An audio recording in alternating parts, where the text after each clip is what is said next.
Good morning student. आज हम lesson 12 अभिकारी शब्द पढ़ाएंगे क्लास 6 में। अभिकारी शब्द क्या होते हैं?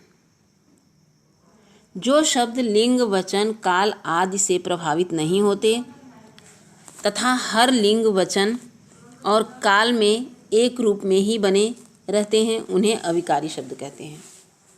फिर से देखिए, जो शब्द लिंग, वचन, काल आदि से प्रभावित नहीं होते तथा हर लिंग, वचन और काल में एक रूप में ही बने रहते हैं उन्हें अभिकारी शब्द कहते हैं। वे चार हैं।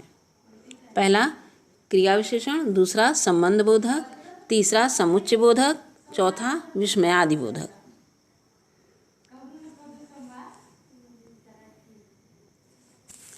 जैसे क्रिया विशेषण में देखिए, पहला सरिता ध्यानपूर्वक पढ़ रही है। रवि थोड़ा ही खेला कि बारिश हो गई। सूरज शाम होते ही ढल गया। ऊपर चढ़ो और आम तोड़ लो। ऊपर दिए वाक्यों में पढ़ो और चिन्ह शब्दों पर ध्यान दो। देखिए, ये ध्यानपूर्वक, थोड़ा, ऊपर और शाम, ये क्रिया विशेषण के चिन्ह हैं। जो शब्द क्रिया की विशेषता बताते हैं वे क्रिया विशेषण कहलाते हैं। देखिए, जो शब्द क्रिया की विशेषता बताते हैं उन्हें क्या कहते हैं? क्रिया विशेषण कहते हैं। जैसे कम, तेज, रोज, पास आदि, ये सब क्या है? क्रिया विशेषण के उदाहरण हैं। अब देखिए क्रिया विशेषण के भेद। क्रिया विशेषण के चार भेद हैं। कालवाचक क्रिया विशेषण, स्थानवाचक क्रिया विशेषण, रीतिवाचक क्रिया विशेषण, परिणामवाचक क्रिया विशेषण। कालवाचक क्रिया विशेषण क्या होता है? हम रोज विद्यालय जाते हैं। जो क्रिया विशेषण शब्द काल संबंधी विशेषता का बोध कराए उसे कालवाचक क्रिया विशेषण कहते हैं। जैसे हम रोज जाते हैं विद्यालय, हम विद्यालय रोज जाते हैं। किसान दिन भर मेहनत करता है, तो इसका उदाहरण क्या है? शाम, 4 दिन से, परसों, कल, रोज, दिन भर, ये सब क्रिया विशेषण के उदाहरण हैं जो काल या समय को हमारे बताता है। ठीक है। दूसरा स्थानवाचक क्रिया विशेषण। जो क्रिया विशेषण क्रिया की संबंध, स्थान संबंधी विशेषता का बोध कराए उसे स्थानवाचक क्रिया विशेषण कहते हैं। जैसे अंदर, भीतर, बाहर, ऊपर आदि। देखिए, इसमें चित्र में दिया है बच्चा नीचे खेल रहा है। इधर उधर देखकर सड़क पार करो। ये सब क्या है? स्थान को बताता है। जहाँ स्थान संबंधी विशेषता का बोध कराए वहाँ स्थान संबंधी क्रिया विशेषण होते हैं। रीतिवाचक क्रिया विशेषण। अब देखिए, रीतिवाचक क्रिया विशेषण क्या है? जो क्रिया विशेषण शब्द काम होने की रीति या विधि संबंधी विशेषता का बोध कराए उसे रीतिवाचक क्रिया विशेषण कहते हैं। जैसे ध्यानपूर्वक, सहसा, अचानक, धीरे धीरे। तो ये क्या है? रीतिवाचक क्रिया विशेषण के उदाहरण हैं। घोड़ा तेज दौड़ता है। सरिता सुंदर लिखती है। ये सब क्रिया विशेषण के रीतिवाचक क्रिया विशेषण है। परिमाणवाचक क्रिया विशेषण। बछड़ा चलकर बहुत थक गया है। बहुत, कम खाओ वरना बीमार हो जाओगे। जो क्रिया विशेषण शब्द क्रिया के परिमाण या मात्रा संबंधी विशेषता का बोध कराते हैं उन्हें परिमाणवाचक क्रिया विशेषण कहते हैं। जैसे थोड़ा, बहुत, अधिक, कम, ये सब क्या है? ये सब परिमाणवाचक के क्रिया विशेषण के उदाहरण हैं। क्रिया विशेषण और विशेषण में अंतर। अब देखिए, क्रिया विशेषण और विशेषण में क्या अंतर है? जो शब्द संज्ञा या सर्वनाम की विशेषता बताते हैं उसे विशेषण कहते हैं। जैसे मनीषा सुंदर है। यहाँ पर सुंदर और मनीषा की विशेषता बता रहा है, अतः सुंदर शब्द विशेषण है। जो शब्द क्रिया की विशेषता बताते हैं उन्हें क्रिया विशेषण कहते हैं। जैसे मनीषा सुंदर लिखती है। यहाँ पर सुंदर शब्द लिखने की विशेषता बता रहा है, क्रिया शब्द की विशेषता बता रहा है, अतः यहाँ पर सुंदर शब्द क्रिया विशेषण है।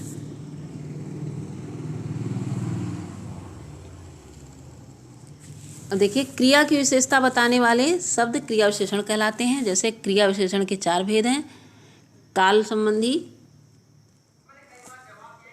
कालवाचक क्रिया विशेषण, स्थानवाचक क्रिया विशेषण।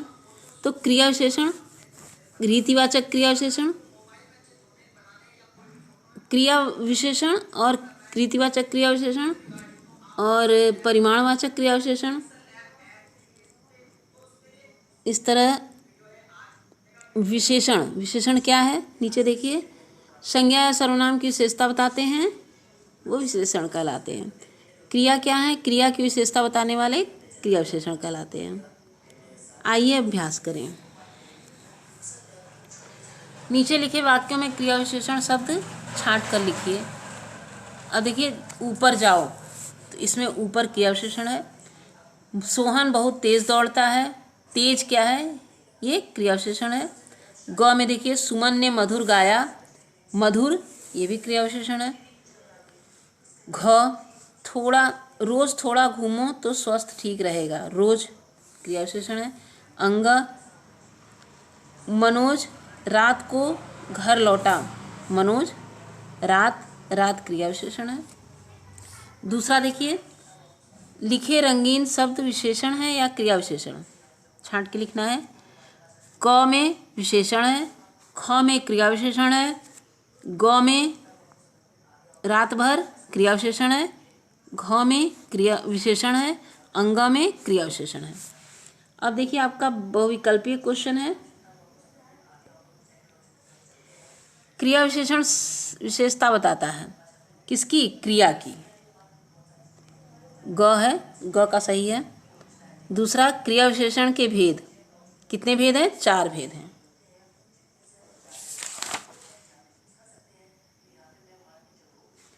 अब देखिए जो क्रिया विशेषण शब्द काल संबंधी विशेषता बताते हैं उन्हें क्या कहते हैं, कालवाचक क्रिया विशेषण कहते हैं। ख का सही होगा। और चौथा में देखिए, जिस शब्द से क्रिया के होने की रीति या विधि संबंधी विशेषता का बोध हो उसे क्या कहते हैं, ग वाला सही है, रीतिवाचक क्रिया विशेषण। पांचवा देखिए, जो क्रिया विशेषण शब्द क्रिया की मात्रा या परिमाण संबंधी विशेषता का बोध कराए उसे क्या कहते हैं, परिमाणवाचक क्रिया विशेषण। ख का सही है।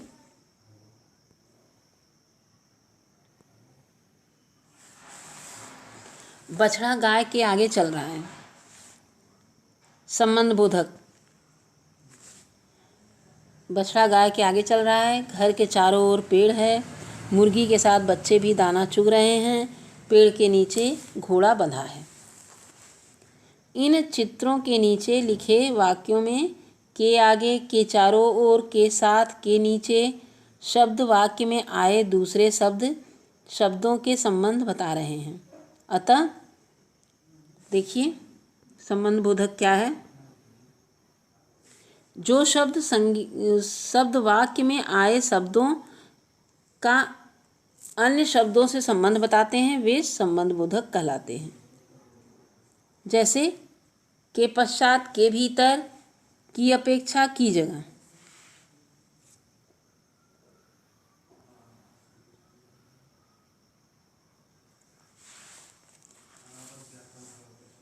अब देखिए अधिकतर संबंध बोधक शब्दों के पहले की, के, की, से आदि कारक चिन्ह लगते हैं। ओले गिरने के कारण फसल खराब हो गई। पहला, अमन की अपेक्षा वरुण मेहनती है। तीसरा है, कक्षा में 40 के लगभग बच्चे हैं।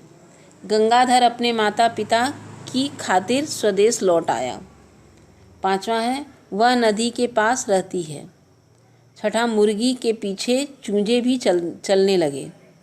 सातवां है, अनीता रेणु की अपेक्षा मधुर गाती है। आठवां है, पूनम कविता से धीरे चलती है। अब ये संबंध बोधक कारक के चिन्ह हैं जो इसमें लगाए गए हैं। अब देखिए स्मरणीय, इसको याद करने वाली चीज़ें हैं। संज्ञा या सर्वनाम का शेष वाक्य से संबंध जोड़ने वाले शब्द संबंध बोधक शब्द कहलाते हैं। जैसे दूसरा है संबंध बोधक शब्दों से पूर्व के, की, से आदि कारक चिन्ह आते हैं। जैसे के पास, के कारण, की अपेक्षा, के पीछे, के ऊपर, से तेज आदि। आओ अभ्यास करें।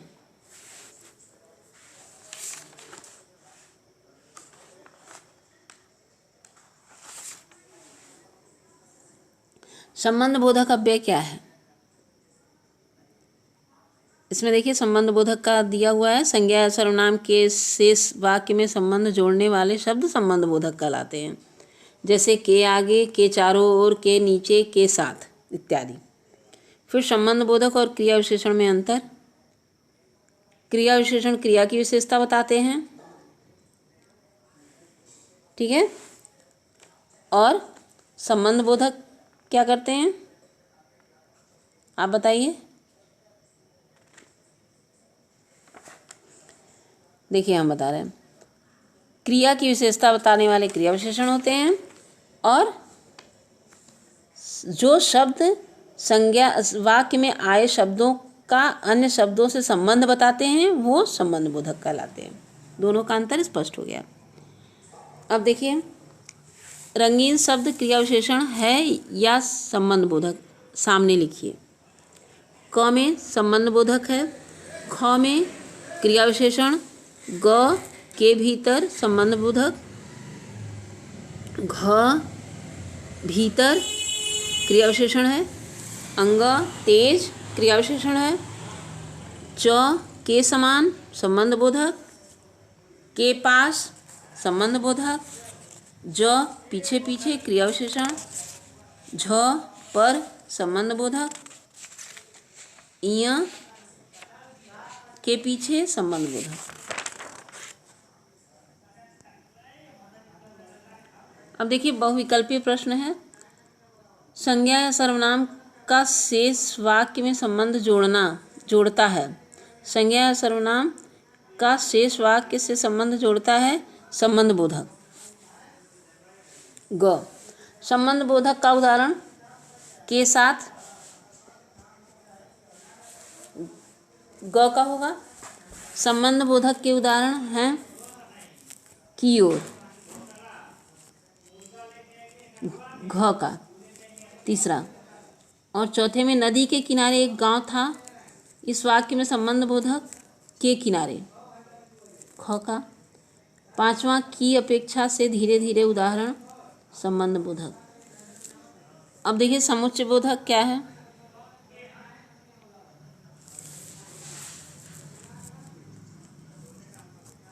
समुच्चय बोधक जो शब्द दो शब्दों, वाक्यों या वाक्यों को जोड़ते हैं उन्हें समुच्चय बोधक कहते हैं। जो शब्द दो शब्दों, वाक्यांशों या वाक्यों को जोड़ते हैं उन्हें समुच्चय बोधक कहते हैं। जैसे मोर और मोरनी, माता और पिता, पेड़ और पौधे, भाई और बहन। ये क्या है? जो दो वाक्यों को जोड़ते हैं, दो शब्दों को जोड़ते हैं, वो समुच्चय बोधक कहलाते हैं। जैसे क्योंकि, परंतु, इसलिए, पर, ताकि इत्यादि इसके उदाहरण हैं। ठीक है, हाँ देखिए इसमें भी यही चीज़ दिया हुआ है। जो शब्द दो शब्दों, वाक्यांशों या वाक्यों को जोड़ते हैं उन्हें समुच्चय बोधक कहते हैं। जैसे क्योंकि, परंतु, इसलिए, पर, ताकि इत्यादि। उदाहरण है हमें फल और सब्जियां खानी चाहिए। दूसरा है जीवन में पढ़ाई और खेल दोनों ही आवश्यक है। तीसरा मन लगाकर पढ़ो और खेलो। चौथा है नेहा जापान जाएगी तथा चीन। पांचवा है अपना काम करो परंतु दूसरों की भी मदद करो। छठा है मैं अवश्य आती पर तभी मेहमान आ गए। सातवां हमें अपनी संस्कृति का ध्यान रखना चाहिए मगर हम कभी कभी यह भूल जाते हैं। आठवां पौधों को खाद पानी समय से दो ताकि हरियाली बनी रहे। समुच्चय बोधक शब्दों को योजक भी कहते हैं, इन्हें योजक भी कहते हैं। अब स्मरणीय मतलब याद रखने वाली चीज़ें हैं। समुच्चय बोधक शब्द दो या दो से अधिक शब्द वाक्यांशों पर वाक्यों को जोड़ते हैं, जैसे और, तथा, पर, लेकिन, किंतु, परंतु, क्योंकि, इसलिए आदि। समुच्चयबोधक शब्दों को योजक भी कहते हैं।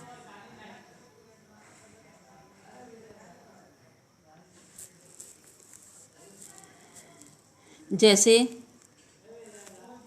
आओ अभ्यास करें। नीचे लिखे प्रश्नों के उत्तर दीजिए। समुच्चयबोधक किसे कहते हैं? उदाहरण सहित लिखिए। समुच्चयबोधक शब्द दो या दो से अधिक शब्दों, वाक्यांशों या वाक्यों को जोड़ते हैं, उन्हें समुच्चयबोधक कहते हैं। जैसे तथा, पर, और, लेकिन, किंतु, परंतु, इसलिए, क्योंकि, ये इसके उदाहरण हैं। वस्तुनिष्ठ क्वेश्चन, बहुविकल्पीय क्वेश्चन है। दो शब्दों, वाक्यांशों और वाक्यों को जोड़ने वाला शब्द क्या कहलाता है? ख वाला है समुच्चयबोधक। दूसरा है समुच्चयबोधक या योजक के उदाहरण और, तथा, और तथा, क। फिर है मैंने मेहनत की इसलिए मैं पास हो गई। इस वाक्य में समुच्चयबोधक है इसलिए, ग का होगा इसलिए। चौथा है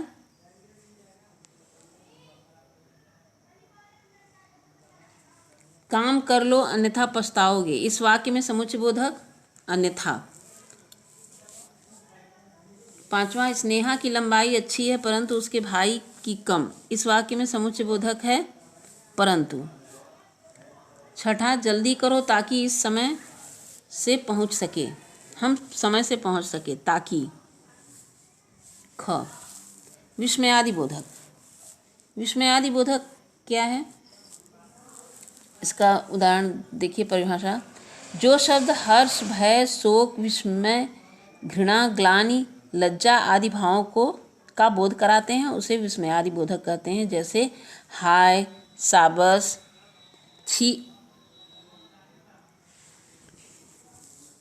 छी, अरे, ओह, वाह आदि क्या है? विस्मयादि बोधक है।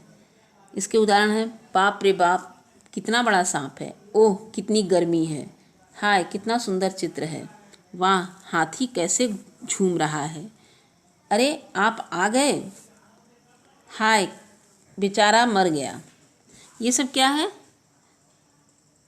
विस्मयादि बोधक के उदाहरण हैं।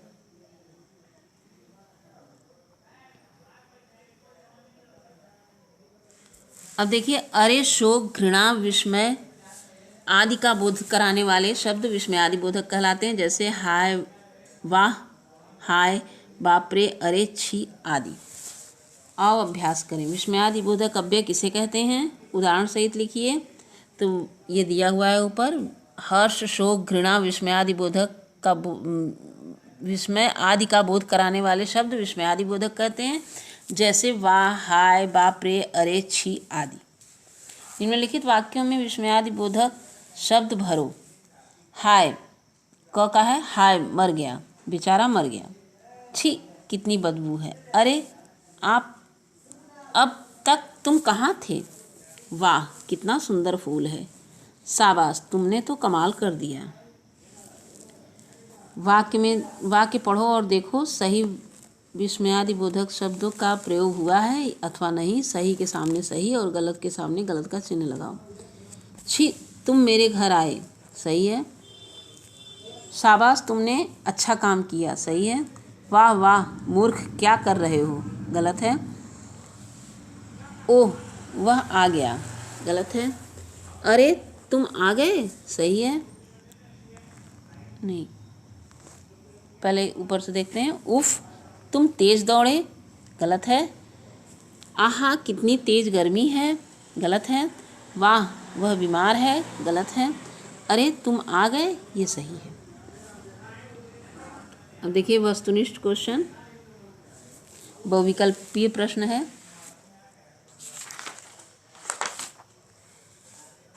पहला है हर्ष, शोक, घृणा, विस्मय आदि का बोध कराने वाले शब्द क्या कहलाते हैं? ग है विस्मयादि बोधक। दूसरा है विस्मयादि बोधक शब्द अरे, ग का विस्मयादि बोधक शब्द है। तीसरा है शोक सूचक भाव का उदाहरण हाय, आह, हाय। चौथा, छी कितनी बदबू आ रही है। उचित विस्मयादि बोधक भरो, छी। पांचवा है अरे तुम कब आए। उचित विस्मयादि बोधक भरो, अरे। क्या छक्का मारा। उचित विस्मयादि बोधक भरी, वाह क्या छक्का मारा। यह इसमें भराएगा छठे में। Thank you class.